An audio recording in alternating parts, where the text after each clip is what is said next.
파장! 촉각을 곤두세우고 있다. 걱정된다. 엄청난 상승 장세를 인플레이션이 일어날 수 있는 환경들이 많이 만들어지죠. 불확실성을 가중시키게 되는 환경인 것입니다. 금리 인하는요 아주 큰 이슈가 아닌데 이미 방향은 잡아져 있고 올해까지가 가장 좋은 기회의 시간이 아닌가. 안녕하세요. 사다리 경제의 유선영입니다. 미국의 대선이 끝났습니다. 그리고 그런 결과가 아니었으면 했던 미국 전 도널드 트럼프 전 대통령이 다시 재선에 성공을 했습니다. 사실 어느 시점부터는 그럴 수도 있겠구나, 걱정된다 이렇게 생각했었는데요. 생각보다 굉장히 압도적인 그 승리로 대통령이 당선이 됐습니다. 그래서 많은 분들이 걱정하시는 것 같아요. 이제 이 사람이 대통령이 되었으니 큰일 났구나. 우리 경제에 미치는 영향이 안 좋은 영향이 많이 있겠구나, 이런 생각들을 많이 하시고 계십니다. 그래서 오늘은 그로 인해서 미 대선의 결과에 따른 우리나라 부동산 시장 어떻게 될까, 이 얘기를 한번 좀 정리를 해봤습니다. 많은 분들이 걱정하시고 있죠. 그래서 또 우리 그 경제부처에서도 지금 경제수장들도 굉장히 고민이 많으실 텐데요.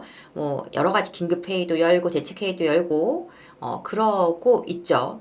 자, 이제 지금 제가 띄워드리는 이 기사는 2016년도에 트럼프 대통령이 첫 그 미 대통령으로 당선되었을 때 그때 기사의 제목들입니다.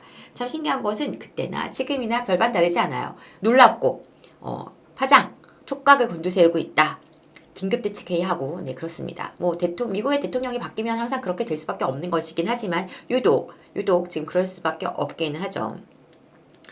미국 우선주의 정책을 표방하는 트럼프 전 대통령이 다시 47대 대통령으로 미국을 이제 끌고 가게 됐는데요. 사실 이렇게 이 당시에도 2016년도에 이제 그 11월에 당선이 되고, 그리고 나서 이듬해 1월에 취임을 했고, 그래서 4년 동안 미국의 대통령으로 미국을 이끌었는데, 그 당시에도 되게 좀 약간 뜻밖의 결과였었고요. 많은 분들이 의외의 결과에 놀라고 했는데요. 이랬지만 결국 우리나라 부동산 시장은 어땠는지가 중요하겠죠? 결과가 어땠을까요?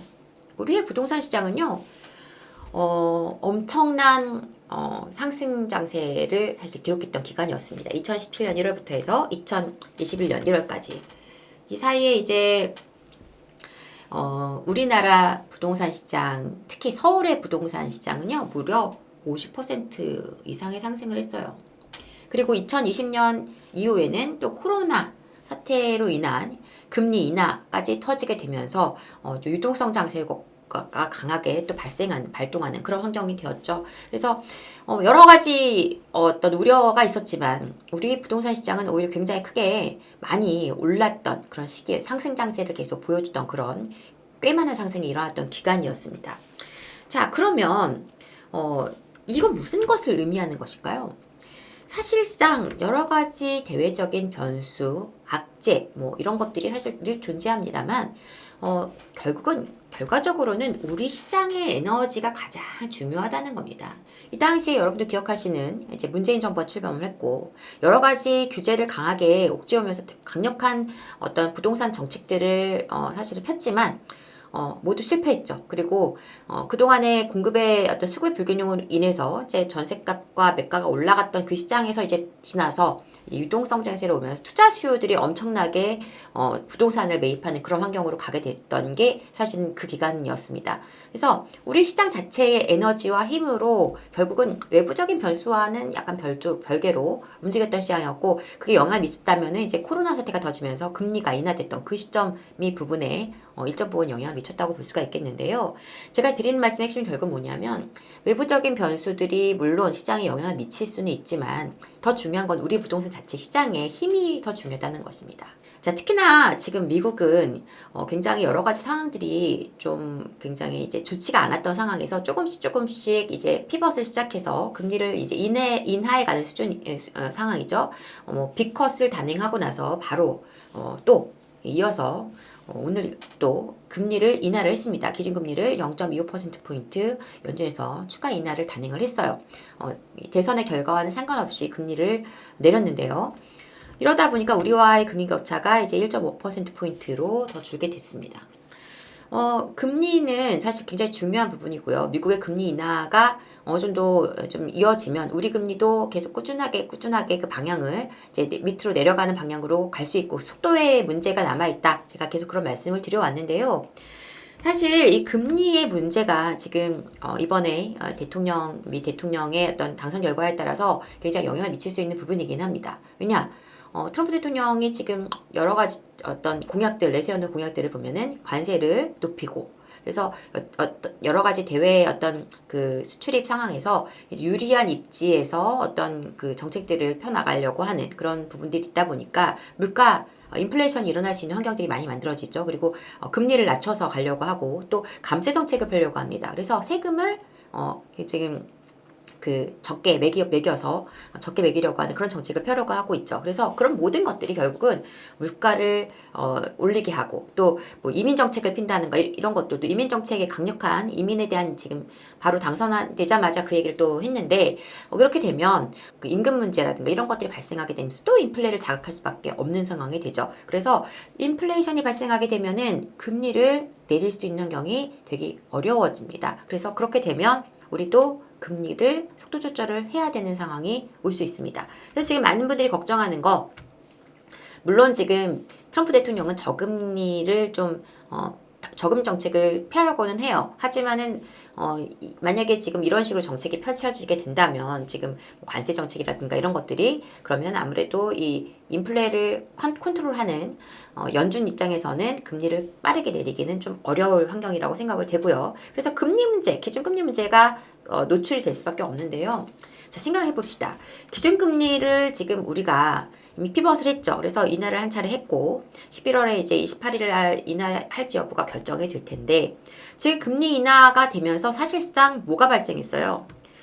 금리 인하를 하는 데서 가장 큰 걸림돌이라고 하는 애 이제 이차미 총재가 얘기하는 것은 뭐냐면 부동산 시장으로의 어떤 그 자금이 쏠리는 환경을 걱정을 굉장히 많이 한단 말이에요. 금리가 인하될 때 항상 부동산 시장은 자극했더라.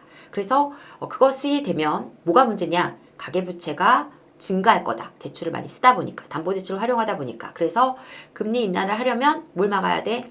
가계부채를 컨트롤하기 위해서는 대출을 컨트롤해야 된다.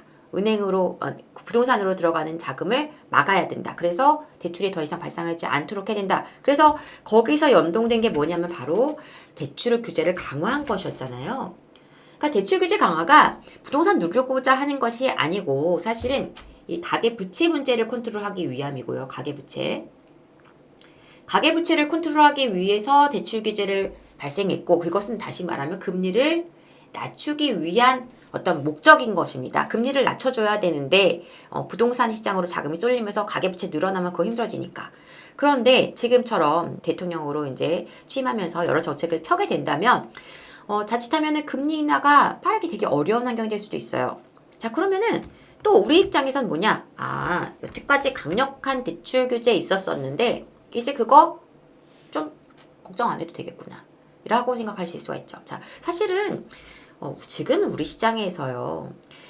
부동산 시장에서 금리 인하는요. 아주 큰 이슈가 아닙니다. 이미 방향은 잡아져 있고 그리고 높은 금리 하에서도 부동산 시장은 회복을 해왔잖아요. 그러니까 이 어떤 금리 인하의 문제가 돼 안 돼가 아주 중요한 문제가 아니라 그 방향은 정해져 있는데 그런데 사실은 갑자기 튀어나온 강력한 대출 규제가 지금 우리 시장에 굉장히 크게 영향을 미친 거죠. 지금의 부동산 시장이 약간 이렇게 쉬고 있는 중인 이유가 바로 이 대출 규제 때문인데 이거 강하게 안 한다면 우리한테는 그렇게 악재는 아닐 수도 있겠습니다. 그죠?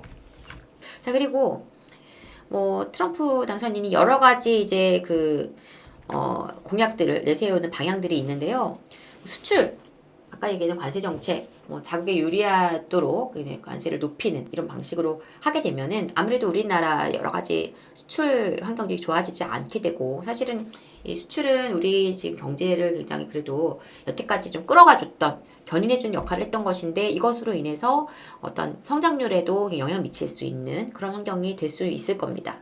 그에 뭐 에너지 관련해서 여러 가지 우리 2차 전지라든가 여러 가지 산업들이 좀 영향을 미칠 수가 있겠고 또 반도체라든가 이런 것들도 어떤 어떤 그 관련해서 여러 가지 그 기업들 좀 영향을 받을 수밖에 없겠죠. 무엇보다 중요한 거는 이 금융시장일 것 같습니다. 그래서 통화 정책에 좀 강력하게 개입하려고 하는 그런 좀 부분이 있는데, 이제 달러가 약달러를 자꾸 이제 하려고 하면 우리도 어쩔 수 없이 약달러 환경을 또 이기기 위해서 우리도 금리를 또 올릴 수밖에 없는, 그러니까 올리진 않더라도 적어도 내리기가 쉽지 않은 환경으로 갈 수밖에 없겠죠. 뭐 수출에도 영향을 미칠 수 있고요. 그래서 이런 것들이 있다 보니까 우리 부동산 시장뿐 아니라 전체적인 경제 상황이 굉장히 불안정한 환경이 만들어지는 건 분명합니다.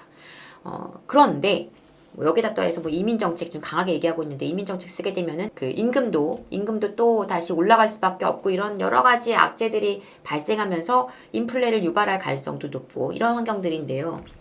그러면은 이런 환경들이 결국 뭘 말하는 걸까요? 결국은 불확실성을 가중시키게 되는 환경인 것입니다. 사실 어떻게 될지 몰라요.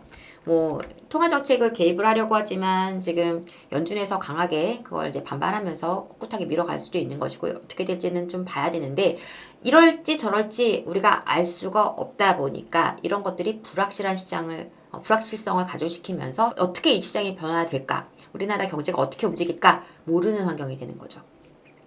자, 그러면 사실은 예를 들어서 그 증시는 굉장히 안 좋을 수가 있습니다. 주식시장은 출렁출렁할 수밖에 없죠. 왜냐면은 이런 환경들 때문에 기업들이 굉장히 기업하기 어려운 환경이 될 수도 있고, 이러다 보니까 변수에도 되게 민감하게 반응하는 것이 이런 어떤 주식시장이고, 이렇긴 한데, 심리적으로 가장 안전하다라고 생각하는 바로 부동산 쪽으로 자산이 쏠릴 가능성이 있다고 저는 보는 거예요. 아니, 이렇게 불안한데 어떻게 주식에 돈을 담아놔? 어떻게 비트코인 어떻게 내가 들고 있어? 불안한데 조금 어느 정도 빨리 차익이 발생했으면 빨리 그 자금을 안전한 부동산으로 끌고 와야겠어. 이런 심리가 발생할 가능성이 많다고 보는 겁니다. 결국 부동산 시장에는 어떤 영향, 긍정적인 영향을 미칠 가능성도 있다. 무조건 부정적으로 볼 필요가 없어요. 알 수가 없거든요. 이 변화가 어떤 식으로 변수가 나올지 알 수 없지만, 그 모든 불확실성을 깔고 가장 안전하다고 생각할 수 있는 어떤 방향은 바로 부동산이라는 거죠. 물론 아직까지 우리 부동산 심리시장이 완전히 회복하지는 않았습니다. 그래서 우리 시장으로 빠르게 자산이 이동이 될지는 모르겠어요. 그런데 사실 여러분들 제가 오늘 날짜 11월 8일 기준으로 했을 때 이미 9월보다 10월 거래량이 이미 더 많아요. 아직까지 기간이 거의 한 20일 이상 남아있는데도 이미 거래량이 9월보다 10월이 더 많은 거래량을 기록하고 있어요. 경기, 인천의 경우는. 그리고 서울도 굉장히 유사하게 지금 접근돼 있는 만큼 10월 거래량은 확 늘어날 겁니다. 그리고 지금 보면 어떤 신고가가 일어나는 곳들이나 보면은 리딩하는 지역들, 강남 3구, 그동안 시세를 계속 끌고 가던 지역들은 계속 뜨겁단 말이에요. 그러면 결국 그 뒤를 따라가는 흐름들이 나올 수밖에 또 없는 환경입니다. 그래서 제가 볼 때는 부동산 시장은 굉장히 빠르게 안정을 찾으면서 다시 본연의 길로 갈 것이라고 보이고, 그럼 심리시장이 어느 정도 안정된 상태에서는 안전자산이라고 생각하는 수요들이 부동산으로 또 다시 자금을 끌고 올 가능성이 높다. 이렇게 판단하고 있고요. 자, 그래서 좀 정리를 하면은요, 부동산 시장에 미국 대선의 결과가 미치는 영향, 트럼프 당선인이 과연 어떻게 영향을 미칠까? 자, 심플하게 보자고요. 많은 변수들은 여전히 존재합니다. 맞아요. 존재하고 있어요. 변수 있습니다. 없다는 거 아니에요. 그런데 그 변수가 우리가 이 변수들이 존재를 하는 것은 알지만 얘가 어디를 튈지 알 수가 없습니다. 지금 관료들 경제부처장들이 모여서 얘기하고 해도 이걸 이렇게 맞추는 게 아니라 어떻게 대응할지를 논의하는 거죠. 그래서 우리는 대응해야 됩니다. 대응. 그래서 이게 이렇게 가는가 저렇게 가는가 잘 살피고 거기에 따라 대응할 수 있도록 준비를 좀 해놓는 거예요. 변수가 발생할 수도 있겠구나. 발생하면 약간 요럴 수도 있겠구나. 금리가 좀 약간 빠르게 못 내려갈 수도 있겠구나. 금리가 너무 빠르게 내려갈 수도 있겠구나. 이렇게 상황들을 우리가 예상하면서 대응을 해나가는 것이다 라는 것이고요. 그리고 결국은 이런 변수들은 영향을 미치긴 하지만 큰 틀의 방향을 바꾸지는 못합니다. 그래서 원래 우리 부동산 시장이 가야 하는 그 길의 방향은 틀어지지 않아요. 약간 옆으로 좀 돌아갈 수도 있고 약간 삐죽삐죽 빠르게 못 가고 삐죽삐죽 갈 수는 있지만 결국 그 길은 갑니다. 그게 뭡니까? 명확한 거, 공급이죠.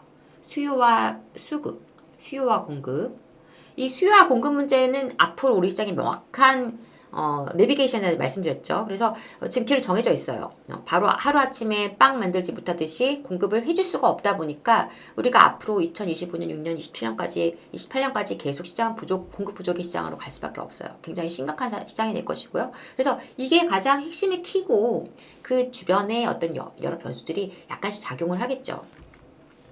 그래서 변수가 시장에 어떻게 영향을 미칠지를 꾸준히 관찰하는 게 중요하다. 관찰하는 게 중요하지만 우리가 그걸 맞추려고 하지 말고 또 섣부른 행동하지 말자.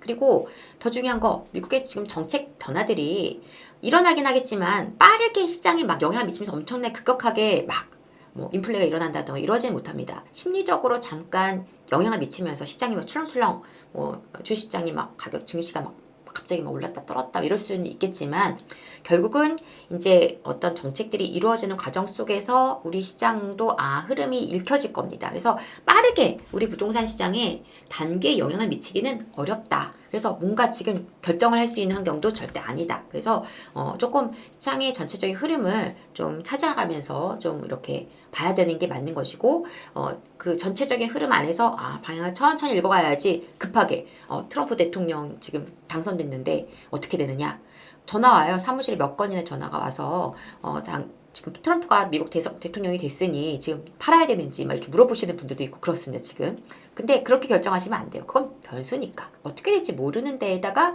어떻게 우리가 뭔가 방향을 잡으면 안 되겠죠. 그래서 본연의 흐름을 잡고 시장을 좀 차분하게 지켜보자.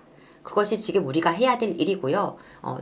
저는 지금 어떻게 보고 있냐면 결국은 본연의 그 길을 우리가 명확하게 정해져 있는 그 길이 가장 강력한 에너지를 발산할 겁니다. 그래서 그 길을 가는 데 있어서 지금의 이러한 어떤 외부 변수들은 불확실성을 만들어내면서 오히려 우리한테는 기회예요. 사람들이 가지 않고 불확실성을 두려워하는 이 타이밍이 여전히 기회의 시장이다. 지금 잘 선택하시면 추후의 시장의 변화들에서 우리가 좀 더 빠르게 먼저 선점하는 어떤 결과를 만들어낼 수 있다. 그래서 지금이 타이밍, 올해까지가 가장 좋은 기회의 시간이 아닌가 저는 이렇게 보고 있습니다. 자, 이렇게 미 대선 결과에 따른 우리 부동산 시장의 영향을 한번 얘기를 나눠봤는데요. 변수가 많은 시장이지만 저는 별로 흔들릴 것은 없다고 봅니다. 다만 그 변수들 잘 추적 관찰하고 저도 그런 어떤 작은 변수라고 생각했던 것이 크게 영향을 미칠 수도 있고 또 생각보다 그 흐름이 우리 부동산 시장과 상관없이 흘러갈 수도 있으니까 그런 것들을 계속 체크하면서 여러분들께 어떤 중요한 이슈들이 나올 때는 또 빠르게 여러분께 또 얘기를 드릴 수 있도록 할 테니까요. 여러분 시장에 대해서 조금은 차분한 마음으로 앞으로의 변화들을 좀 지켜보셨으면 좋겠습니다. 날씨가 많이 추워졌는데 건강 잘 챙기시고요. 저는 다음 시간에 더 알찬 내용으로 다시 찾아오겠습니다. 지금까지 사다리 경제 유선영이었습니다. 감사합니다.